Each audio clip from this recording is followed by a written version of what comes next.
Mario movie is finally here, and everyone is losing their minds of how amazing it is. Let's be honest. Okay, maybe not everybody.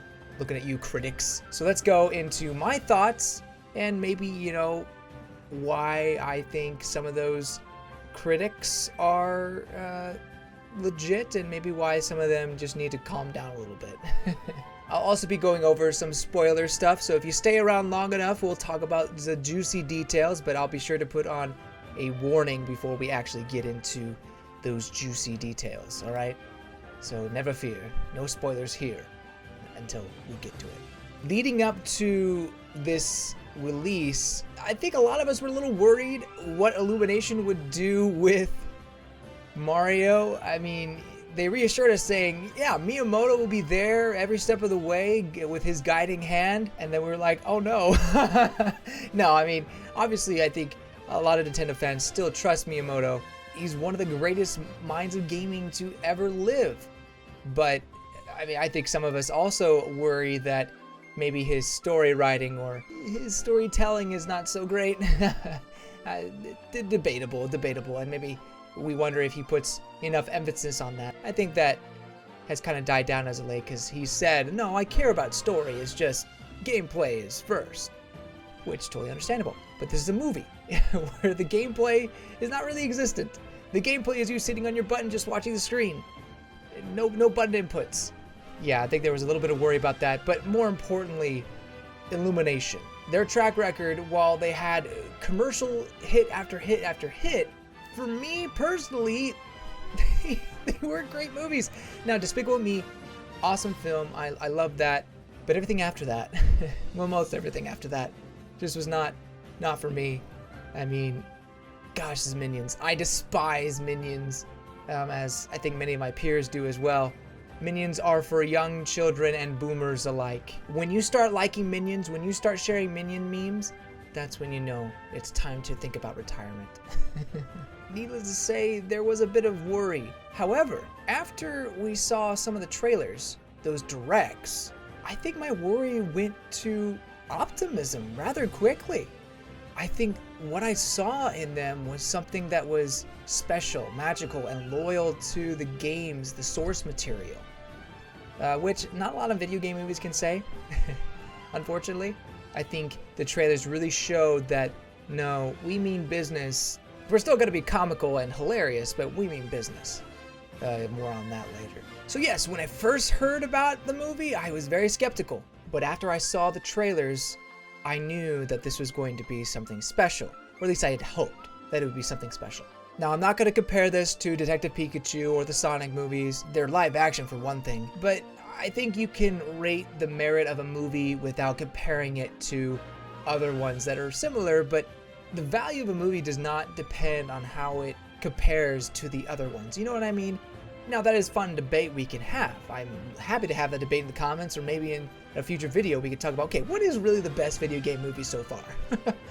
But right here, we're just going to talk about the Mario movie and what it means for the future of Nintendo. But first, let's show a little bit of a prize I got. So I went to AMC. I actually usually prefer Regal because the movie theater that's near me has nice seating at the Regal theater.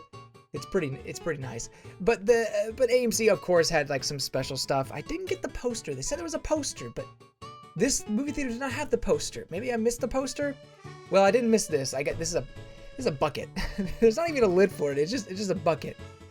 And yeah, I mean, it's kind of a cool collectible, just a tin mystery block. I mean, honestly, you probably could get this at the Super Nintendo World land. But whatever. I'm a sucker for products, for merchandise, for a thing. If you've seen my Sonic review, you know that I had to hold myself back from buying certain things. But yes, I got the bucket. Don't know what I'll do with it, but it is there. It'll be my special bowl. First off, the reception of it before I went to go see it. Rather low critic review score, like let's take Rotten Tomatoes for example, 55%, which is just below the meter between fresh and rotten. So unfortunately not great, but an incredibly high user review. But that's a huge disparity. like 96, 97%, whatever it was, it had me wondering, what aren't the critics getting here? Or what is the audience gaining from this that the critics just don't care about?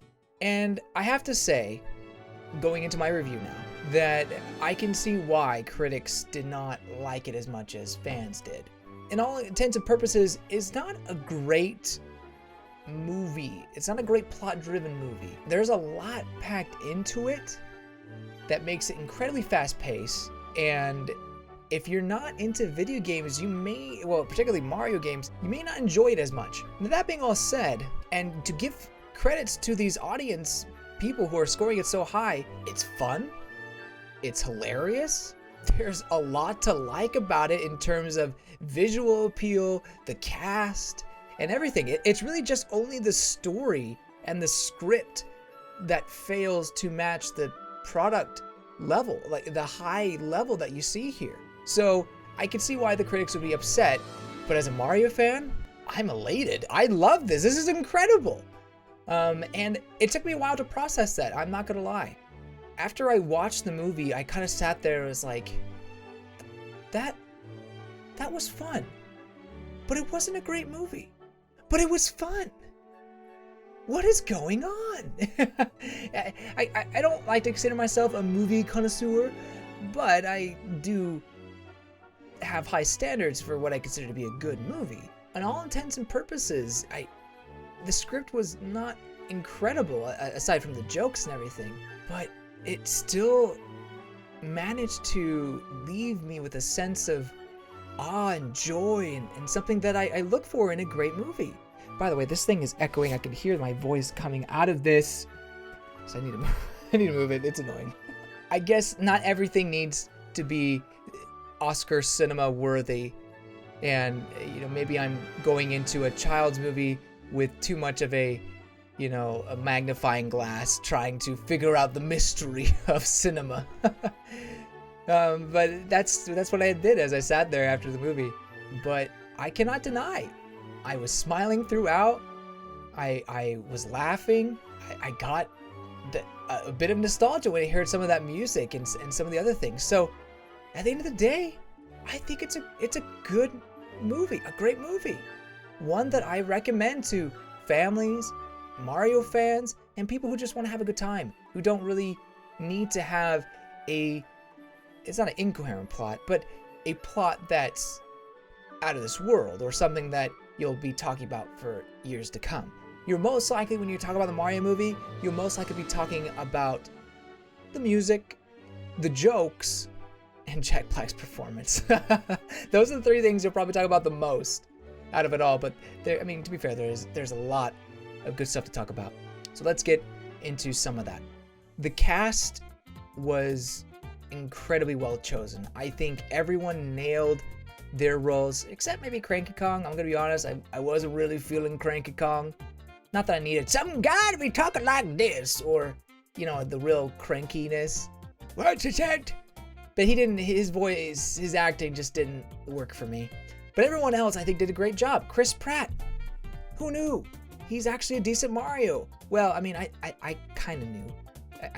His performances in other animated films kind of made me believe that, yeah, he'd do a good, if not decent job. Now, I'm not saying that I'll take him over Charles Martinet. Charles Martinet is a darling. We should all cherish him and everything that he does for Mario.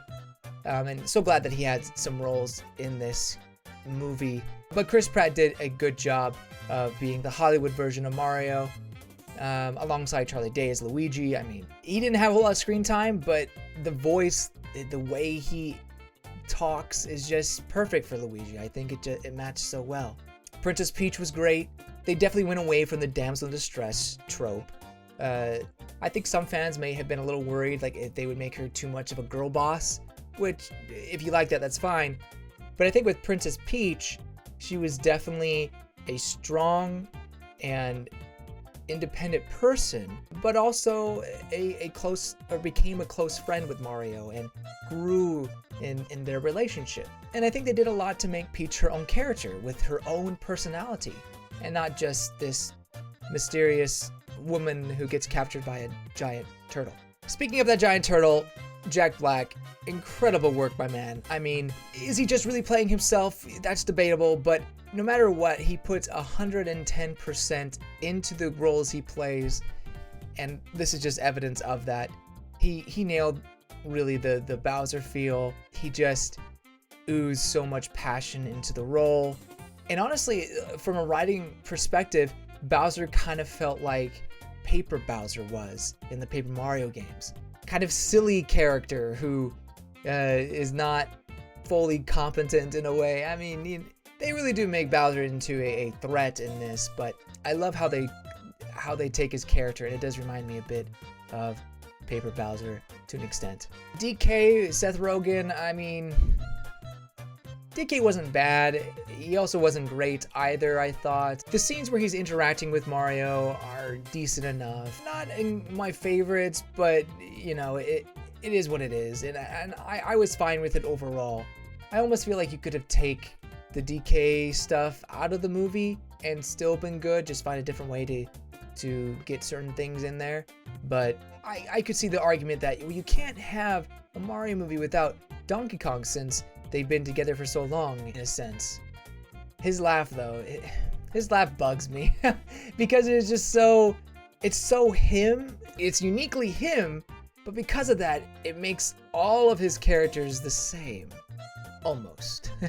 But DK does have his own conflicts, his own growth that he has to go through, surprisingly. So I think it works out in the end. Keegan-Michael Key did a good job as Toad, keeping up that voice, and again, writing really helped those Toads become funny but not annoying. So I really appreciate that. Arguably, one of the strongest aspects of the movie is the OST. They are reusing Koji Kondo's actual themes, remixing them for a more cinematic approach, and it works phenomenally well. I love it. At the same time, they use pop songs in the movie, which kind of takes away from that a little bit. There were some that I really like because I have a special place for those songs in my heart, but it's also like, really, here right now? There's especially a scene at the beginning that I felt kind of took away from that moment just a little bit, but that's just me being very nitpicky. Very particular. It's not a perfect movie. I particularly think the ending, like the very, very ending, right before the credits roll, it becomes incredibly rushed. They're just like, oh crap, we only have like 2 minutes before this movie is supposed to end. So they slap something together, and it was nice when they slapped together, but it would have been better if we had a little more closure to it all, at least in my opinion. So it would have been nice to have a little bit more of a conclusion there, but oh well, if I was writing the movie. And like I said before, it's clear that they jam-packed as much as they could into this game. I mean, it is jam-packed with references. I could probably watch it 4 or 5 times and still find new things that I hadn't noticed before. Fans are going to have a good time going through this and finding all the hidden Easter eggs, all the references. I know for a fact it's going to happen. One could argue that it's just a giant advertisement for the Mario games. I definitely thought that as I was watching the credits as well. But that's not a bad thing. I mean, seriously, like what are these movies anyway, If not just giant advertisements for things. That's what directs are. They're just big advertisements, and we love them. I do think this is more than just an advertisement for the game, but it does a dang good job of advertising Mario games. I don't know how many kids went home and said, Mom, I want to play Mario Kart. Mom, I want to play Odyssey. Mom, why can't I be Mario? When you grow up, honey, you can be Mario. One other thing I'll mention is that the world is truly magical. I love how they incorporate so much of the Mushroom Kingdom and the other kingdoms from the games into one movie, but they make it so lively and lush and beautiful. Say what you want about Illumination, but they really went all out on the visual setting of it all. And I think they did a good job in the art direction and making sure it looked phenomenal. Probably one of the best looking animation movies I've seen. I mean, that's debatable, but I think it truly was gorgeous to look at. I think I've exhausted all the points I want to say that aren't spoilery. So this is where I'm going to talk about the spoiler stuff now.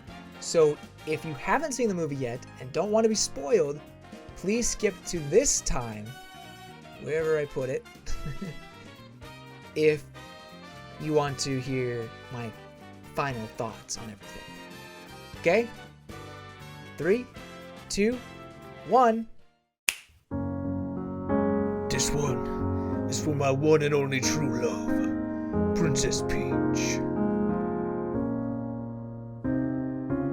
Peach, you're so cool. And with my star, we're gonna rule. Peach, understand, I'm gonna love you till the very end. Peaches, peaches, peaches, peaches, peaches, peaches, peaches, peaches, peaches, peaches, I love you. Ow. Peaches, peaches, peaches, peaches, peaches, peaches, peaches, peaches, peaches, peaches, I love you. Oh, Mario, Luigi, and a Donkey Kong too. 1,000 troops of Koopas couldn't keep me from you. Princess Peach, at the end of the line, I'll make you mine. Oh, peaches, peaches, peaches, peaches, peaches, peaches, peaches, peaches, peaches, peaches, I love you. Oh, peaches, peaches, peaches.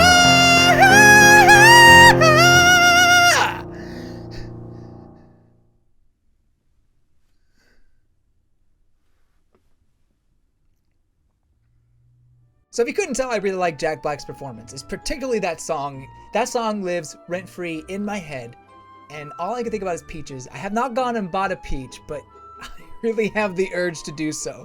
But seriously, like, Jack Black, why are you so awesome? Why are you one of the greatest treasures that American Hollywood has? Love you. Thanks so much for doing this. Thank you for making Bowser a reality. Yeah, he killed it.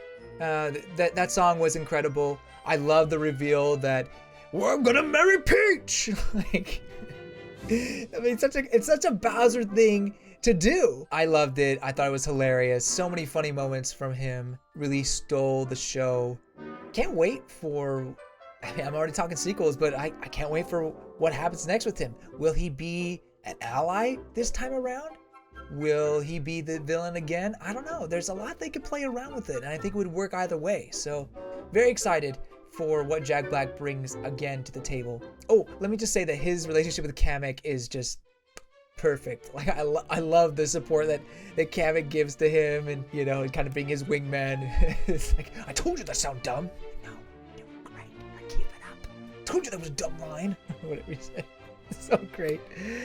Oh, so good. But moving on from Jack Black, I did love seeing the Mushroom Kingdom with Mario and Peach traveling together. That was really nice, and how they started to bond that way. It almost felt like they kind of dropped that a little bit. I mean, they brought it back in the final battle, which, incredible final battle. Holy cow, that's a good final battle.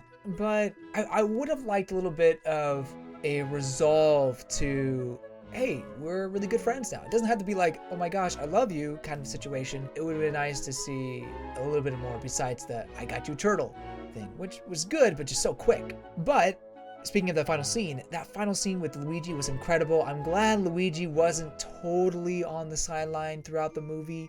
He got his final moment with his brother. That was good. I appreciate that. And the brotherly bond that they had was pretty solid as well. I did feel like Luigi was a little bit underutilized, but when you have so much going on in one movie, someone's gonna get a bit sidelined, or everyone's gonna get a little bit sidelined, except for the main character, really. It still worked out, and using the superstar to take down King Bowser, or King Koopa, whatever you want to call him, phenomenal. I couldn't think of a better way to end that movie, really. Although it was interesting to be back in Brooklyn for that. For some reason, I didn't think that would happen. I thought they would end it off in the Mushroom Kingdom, but it makes sense. You introduce Brooklyn in the first act and bring it all back to the end. and have that resolve with his family, really. So, I mean, was it an incredible resolution, but it was a resolution. The karts, Mario Kart. I really could have done without that stuff. I mean, it was fun and exciting to see them race and attack, but it didn't really do a whole lot for me. It did really just feel like they had to smash it in there because Miyamoto said, well, we have Mario Kart, so we gotta make sure we reference that, you know? But it was still funny and good. And not talking from a story standpoint or for a direction standpoint, I think it was fun to have that there. One scene that I thought could have been better was Mario and DK inside the eel. I mean, really, do we even need that moment? I guess to have some sort of conflict and get Peach away from Mario, I guess that was good. But it went by so fast, and the two people who were trapped were Donkey Kong and Mario, and I don't know, it didn't feel like that was the two I wanted to see trapped together. They settled their differences, but it was so quick and so almost unsatisfying that it was like, why did we even have that? Again, it's not terrible, and I enjoyed the actual act of getting out of the eel and riding away on the barrel. Like, you know, great reference there, but so many references I can't even count. I heard music from Bowser's Fury when you hear Bowser speak to his minions about marrying Peach. The rock that's playing is from Bowser's Fury, if I believe. But, you know, I heard themes from all sorts of games. I think that was most surprising because that one is probably the most recent Mario anything, Bowser's Fury. So that was pretty cool to hear that. But all sorts of references to old characters from Mario and Nintendo. I mean, Kid Icarus, he's playing Kid Icarus. There's a Punch-Out Pizza Cafe. Just enjoy it, people. Enjoy it. Oh, you know what really ticked me off, though? Speaking of that Pizza Pie Cafe, Spike, he eats like 1 or 2 slices of pizza and then he just walks away and leaves the entire pizza on the table. What kind of sicko is this? There's no Italian would leave a pizza leaving on there unless it was garbage. If the pizza was garbage, okay, you know, I guess I can believe that, but he ate it like he was enjoying it. So I'm just saying, no sane person leaves an entire pizza left like that. I mean, that's your meals for the next couple days. Come on, if you portion out correctly. I thought the obstacle course when they were training Mario was an interesting way of getting the classic Super Mario world in there. It was a little like maybe we're forcing the game a little too much onto this movie, but you know, it worked. It was fun, and I liked how that helped Mario and Peach bond there. Another thing about Mario and Peach, it kind of seemed sudden that Peach took an interest to Mario. Not so much that she liked him romantically, but she sees him and he's like, oh, you are human. I guess like because she's the only human there, maybe she was just really excited to find another one. Okay, all right, I can believe that. I can live with that. Yeah, it did seem all of a sudden like almost she knew him, but clearly that's not the case.